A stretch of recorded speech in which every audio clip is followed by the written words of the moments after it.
Welcome to the Startup Defense. My name is Callye Keen. Today I have Sammy from Bazze. You hear like data is the new oil. You hear like this is the new oil, but in reality, we're creating so much more data with our systems now, and we're processing it in such new and novel ways. And for a lot of things that we want to do, having access to the right data means whether we can or can't do something. So that's what excites me about this conversation with you, Sammy. But before we jump into those topics and innovating in the space and being this fast moving founder, what are you passionate about right now? What am I passionate about? I am, naturally passionate about this company. I'm passionate about kind of U.S. national security. I think that's something that's always, at least since I've been an adult, been kind of the focal point around which I've oriented kind of my career choices and oftentimes my free time. I mean, I was fortunate enough to work with Noah Scheinbaum in founding a U.S. Civilian Corps in 2018, a nonprofit to enable more Americans to serve, because I think there's such a wonderful opportunity. And, we need everyone in the fight, whether that is our armed forces, our forest rangers, or our teachers. And so I think the more opportunities that Americans and people who want to be American have to serve, I think the better. Well, I really want to get into this conversation that you and I have spoken about getting the best people and doing the best work. Before we talk about that, because you really hooked me with that, can you provide a little bit of background, like who is Sammy and what are you up to? You're really going after something I feel is sorely needed and very interesting take on the data conversation in the federal space. So, well, one, thank you for having me. I'm absolutely delighted to have this conversation and connect with you. So, just quickly about me, I spent 10 years in national security, in the intelligence and special operations space. I founded a company, shut that down. We could talk about that journey. Worked at Red Owl with Guy Filippelli from Squadra, learned a ton, and then started Bazze in 2019, a intelligence targeting and early warning platform. U.S. and allied defense and intelligence organizations use Bazze to know everything about a person, place, or thing with commercial data. And that's data that is gathered and sold by companies.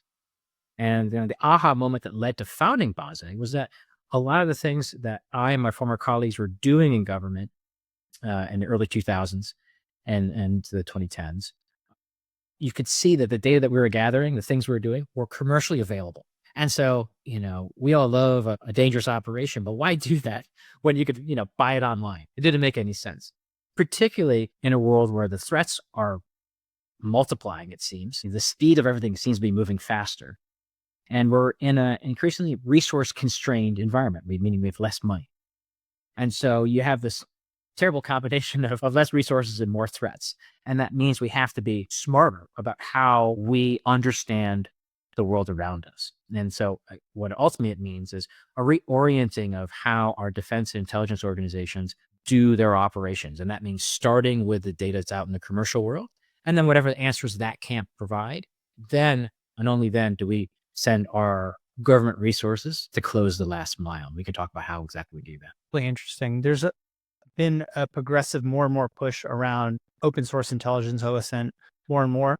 Conceptually, I like the idea of being able to go out and get information, but there's a lot of craft to that process that it's kind of a broader thing.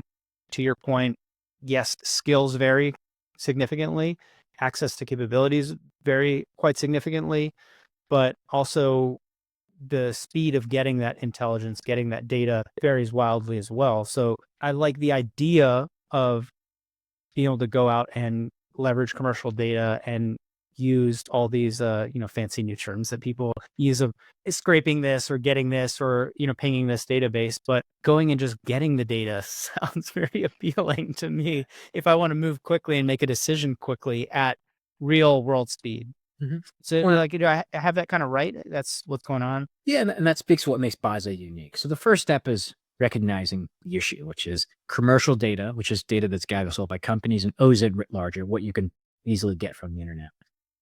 Harnessing that provides a decisive edge on the battlefield, as evidenced by what we see in Ukraine. But it's not just enough to say, hey, this data, this unclassified data that's out there is important. It's how you access it. To date, our government, customers and government in general, likes to buy these data sets in their entirety, meaning that they make large bulk data set purchases and they ingest it and they put it in the high side where it's nice and safe because it's just easier to kind of organize it in there. It's just kind of a muscle memory that they have. As as you said, data is exploding, and that process is, or that strategy is no longer sustainable. And we at Bazze believe that we should be querying the data where it sits. So instead of the government spending $10 million to buy 5 data sets to store in a classified environment, they should use that $10 million to access dozens of data vendors through Bazze. Because what we enable our customers to do is ask a question. Tell me about this email, this phone number, this picture. We then federate that search to our growing list of data vendors, 24 plus now, and we'll be at 50 before you know it. And so the value is they can search horizontally across all these different data vendors for that bit of information they actually need, and then pay for only the data that they've consumed. So that $10 million, again, is not going to 3 different data sets. It's going to dozens of data sources, and specifically for data that's relevant for their mission.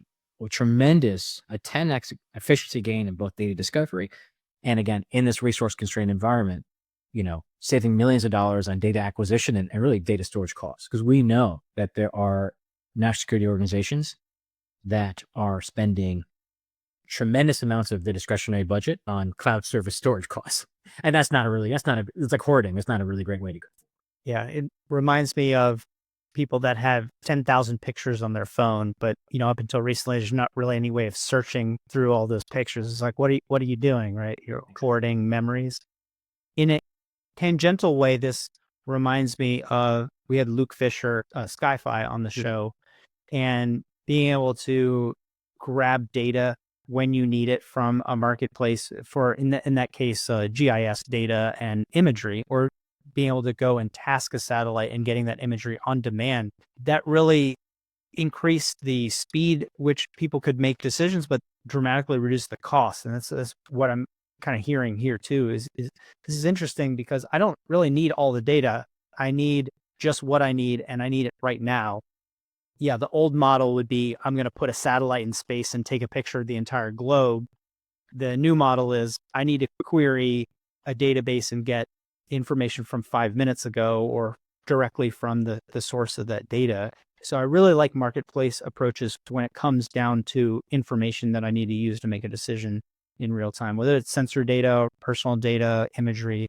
That kind of puts you us on that. Sci-Fi is a partner of ours. And so how that works is, through Sci-Fi, we're able to acquire imagery data exactly as you described.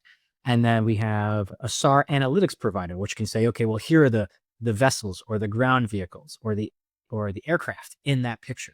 And then we have cell phone location data that we can say, well, here are the devices that are, co-located with those ground vehicles. And then identity data to say, well, the person who owns that device is Callye. And so you can see how you have this multi-domain insight about a place that's really, really important for U.S. national security. And we're doing this again with unclassified data in really a matter of minutes and pennies on the dollar when compared to what we have to do within government to come to that same conclusion with the resources we have there. Yeah, the combination of those capabilities, it allows you to move at venture speed or commercial speed, right? It's like, I need this right now thing. It's also a facilitator, I think, for other startups. So you're working with Luke, and you're a startup, but the pace at which innovation is happening right now is at such that the old way of looking at whether it is GON or it's OSN, the old way of doing it, we're trying to move very quickly. We're changing every single day or multiple times a day. And I feel like that's the world that we live in now, whereas the traditional is we want to work on fiscal years, right? Or planning periods. But I am a big fan of working and collaborating with other innovators, whether they're still in service or they've formed a startup or they're at an innovation program or an innovation group at a big company, people that want to see how fast we need to move and are ready to get after hard problems. I think we share that in common, but being able to get the right thing at the right time, or your user, your customer, you'll be able to get that thing exactly when they need it, is like, it's such a game changer. It's just a different way of looking at it versus typical bulk buys or like bulk service models or like butts and seats contract models versus I need to figure this out right now because it's national security. I don't need to figure out when's the next time I can refresh a data set. Yeah, and I think the trend that you're speaking to, I think, is one that began that there are two things. So, government is particularly our intelligence community has for so long been on the forefront of technology development for the US government. Absolutely. GPS, microwaves, plastic, you name it, right? Um, in the 80s, that trend began to flip, where the commercial world was leading the way. Now, as you articulated, the commercial world is moving so much faster, as evidenced by the development of AI. Yet, our government institutions, whether it's buying data or building new capacities, still has this muscle memory of, hey, we're going to do everything internally. We're going to build everything in-house because they used to be really good at it relative to what the outside had to offer. And that's just completely flipped. And so, particularly with this new administration and the desire to be more effective, our hope and our engagement with our government counterparts is to say, you know, don't pay a services firm many millions of dollars over the next 1 to 3 years to build something that's not very good. Make a handful of bets on capacities being built outside, because as a venture-backed company, we are sleeping, eating, dreaming of how we make this company successful. Because if we don't, we die. When you're paying a services firm to build something to spec, they just don't have that same alignment of incentives, right? They want it just to last forever and ever and have feature creep and just make things more complex. And so you can just, I think, understanding incentives is such a key element of how things occur, how they end up the way they are. And it's just from that, I think it's critical that, government makes this transition to really trying to buy what's on the outside as opposed to continuing to build on their own. Yeah, the buy versus build decision is tricky because, like you're alluding to, historically, if you're going to send a man to the moon, it's probably something that isn't commercially viable to do for the first time and sits squarely from a left-right spectrum, very, very much in the left of this is a government imperative, like it should be funded by the government. And we're going to explore and then see what can be commercialized out of that. That's great. But more and more, what I see from my perspective is somebody spending a couple $1,000,000 to invent a Raspberry Pi, and I'm like, that already exists, and it's $30 or $35. I'm sure what you built is really great, but like, there's a billion of this device already made. So like maybe we start from that thing because it already works. There's also a $350 version of this thing, and there's a $3,000 version of a flexible software-driven data acquisition unit that you can get. But let's start with commercial solutions to test, try, and figure out what is the operational gap. Like, what's the capability gap? Like, if I want data, like I can try your platform, or I can try what's there. Versus the first step, maybe 40 years ago, would be that no one's ever done. When you said GPS was very secret for a long time. I remember playing with it in the 90s. It was pretty cool, but very rare. But it was very speculative. So like building that and building the infrastructure for that would be very far on the left. Whereas today, if I wanted to build a GPS driven system and I designed it and decided that I wanted to build that from scratch, it makes no sense. It's so obvious with physical products, but it's like less obvious, I think, for government innovation programs when it comes to like software or data products. Maybe we should replicate this marketplace, or hey, we should make our own version of Snowflake. It's like, why? These people have to make money and returns, and they have, to be fair, most of the best talent is going to have gone to these high paid positions. They're moving as fast as possible so they don't run out of money. If they're going after the federal space, like yourself, a lot of that talent might have come from the federal space into those companies, right? And so, I find this infinitely fascinating. And For sure. And I think on buy versus build, I think the takeaway is the threshold is just much higher for the government to build on their own. I'm not saying that they should never do it, but the default should be to, hey, let's see what's out there. And yes, even though if we have a lot of requirements, there's probably a base from which we can build off of in the commercial space. And you talk about the talent. The government has tremendous talent. Most of my closest friends are were in government are in government, and they're amazing, like just superheroes. I think where the government falls down is how they manage that talent. Anyone who's been in the system knows that it is antiquated. It's still predicated on doing a 20-year, 30-year bid, moving every 2 years, or some insert whatever kind of thing from the 60s. And the world is just so different now.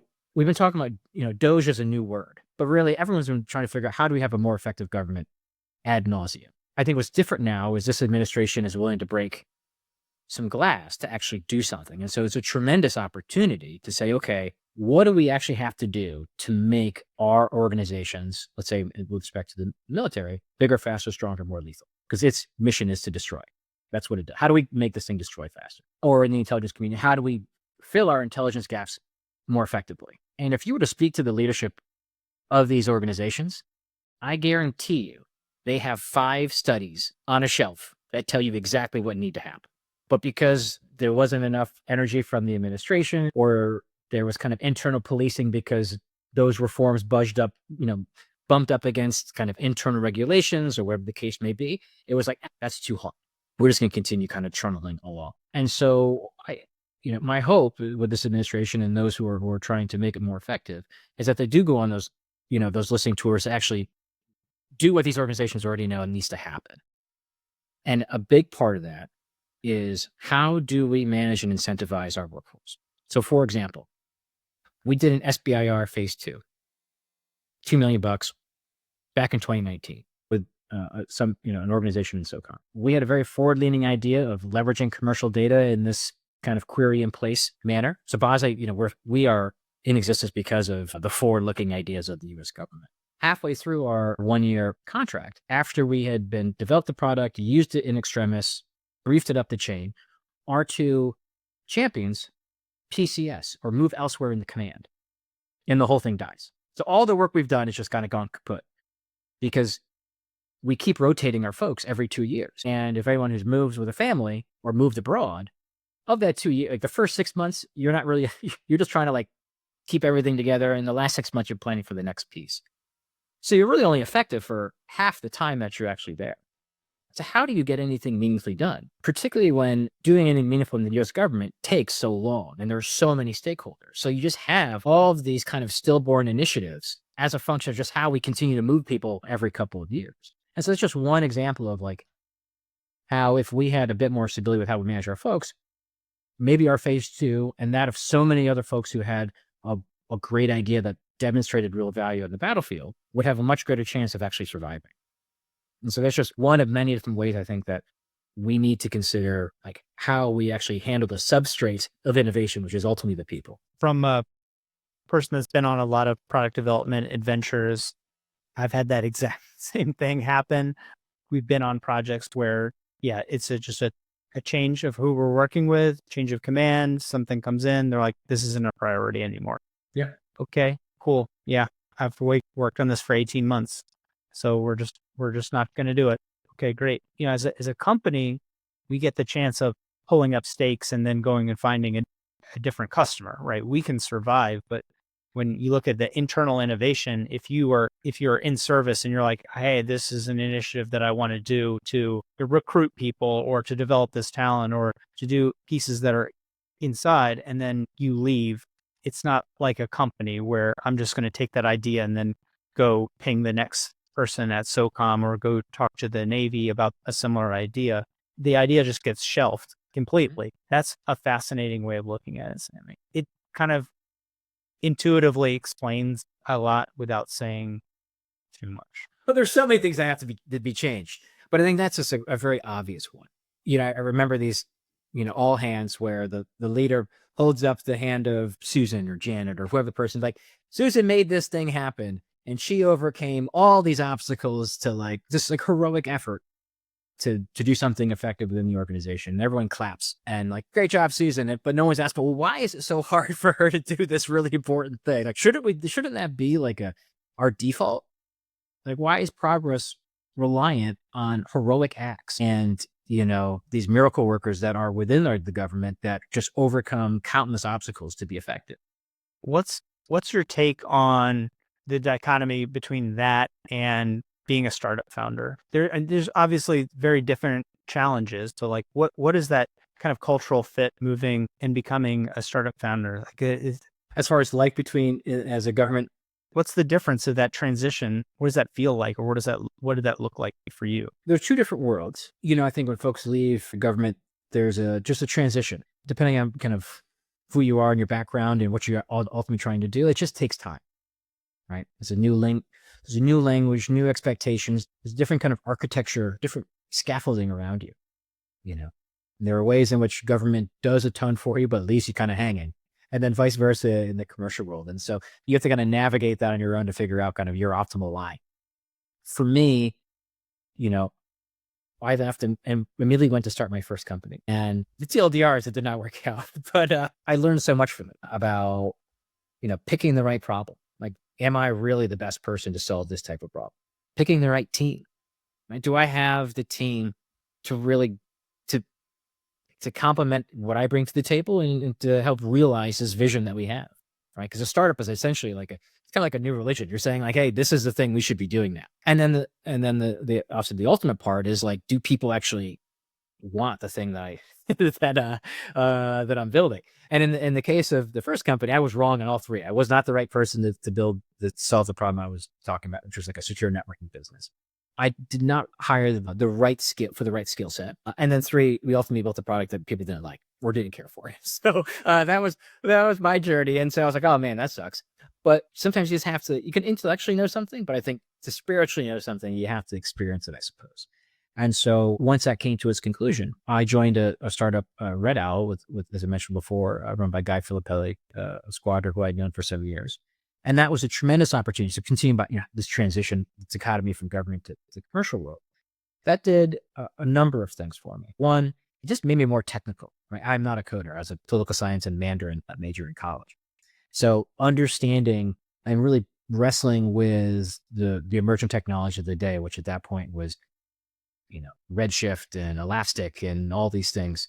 Kind of really emerged AWS to being responsible for like a real P&L, right? And having to like live and die on money, which is it's a different type of stress than is what you have in government. In some ways, more stress, in some ways, not really that stressful. And then the third part was, making a network on the outside as I aspired to ultimately be a quote unquote venture backed or Silicon Valley founder and build something really cool. Working at Red Owl got me in the game, if you will, to meet a bunch of really smart people trying to build cool stuff that were close to where I wanted to be. And so maybe on paper, it looked like I took a step back to be kind of an entry level sales engineer. But in the long term, it helped me kind of put the foundation to do ultimately what I wanted to do. It's amazing. That's it's an interesting transition story. It makes me like wonder or think about things like Skill Bridge or Shift, getting people actively involved in the venture world and finding that fit and going through and testing, tasting, trying. Mm-hmm.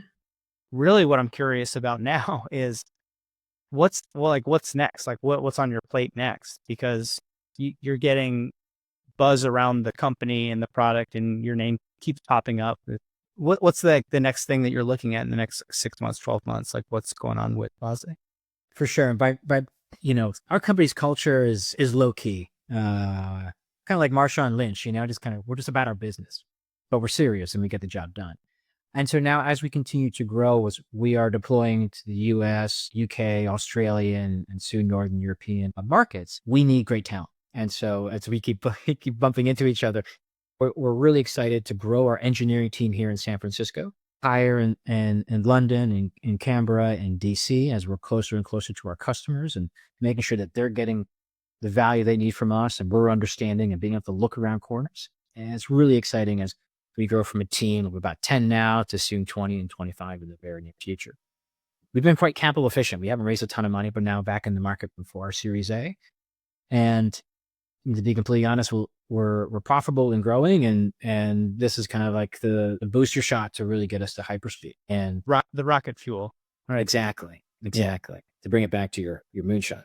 And so I hope I'm conveying it, but in my very low key way. But I'm really excited about the future of the company and really growing it. And we have wonderful people, as I've learned from the first company to this company, about having the right skills, having the right people, having the right board members to really to do it right and to do it big. Definitely an exciting time. I think again, the problem that you guys are getting after, it's a right problem, right time. So the market timing is really good. And a lot of startup success looks like luck, but it's really just that the problem and the product hits the market at the right time.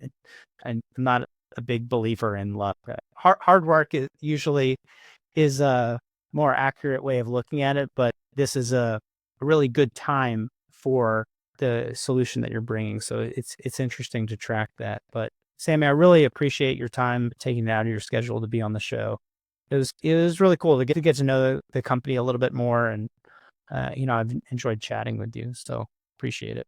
Well, thank you for having me. And if anyone's excited about our mission of supporting U.S. and allied, or the world's largest and most important institutions and doing really good work, please don't hesitate to reach out to me on LinkedIn or email me at sam@bazze.io with kind of what kind of role you're interested in and what you think you bring to the team, because we need really good people and we're on the move.